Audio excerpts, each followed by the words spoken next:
Until the end of August, Navy commanders will be able to take a shortcut through the system to get rid of sailors in grades E1 through E3 who are not performing up to par.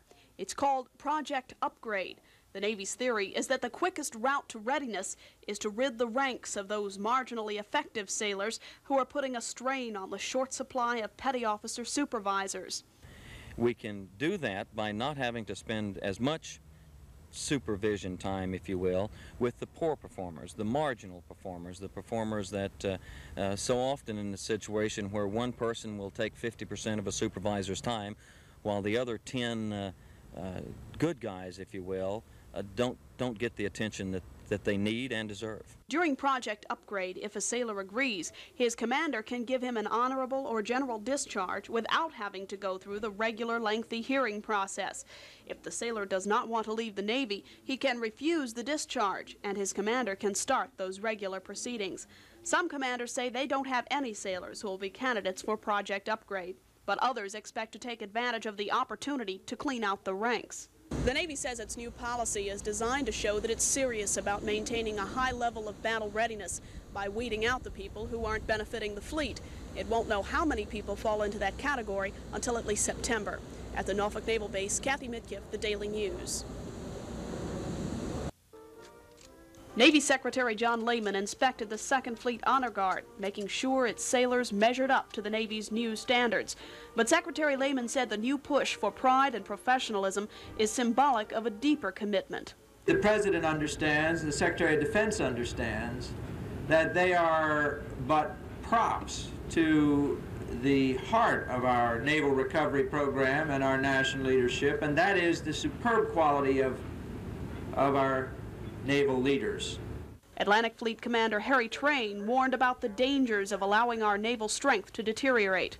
The balance between the maritime forces of the United States and the maritime forces of the Soviet Union is very tenuous.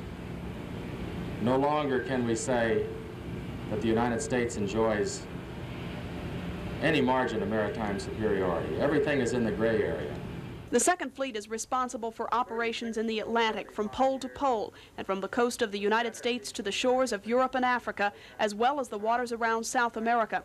Admiral Thomas Bigley's been at the helm for 2 years now, but with the order to lower his flag, he turned the reins over to Vice Admiral James Lyons, who comes to the 2nd Fleet Command from the West Coast.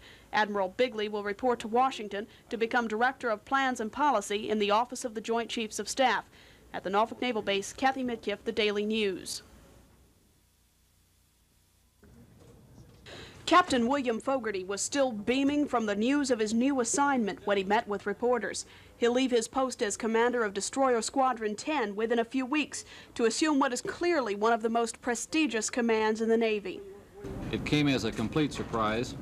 This will be Captain Fogarty's 5th command at sea, but it will be unquestionably the most challenging. The biggest challenge is going to be in the new weapon systems, new electronics that will be on the ship, and just learning the ship. And there will be a lot to learn about the New Jersey. She served in World War II, Korea, and in Vietnam, but this time she'll be a different ship, equipped with modern cruise missile systems and a helicopter deck, in addition to those awesome 16-inch gun mounts. Her critics say the $326 million it will take to modernize her would be better spent on newer vessels that don't require such large crews. But Captain Fogarty says reactivating the New Jersey is a smart move. I consider this the quickest way, the most cost-effective way to put a major capital warship to sea. Captain Fogarty will join his new crew October 1st for the overhaul in Long Beach, California. Navy officials are shooting for a January 1983 commissioning to bring America's mightiest battleship back to life. I just can't wait to get there. Kathy Mitkiff, The Daily News.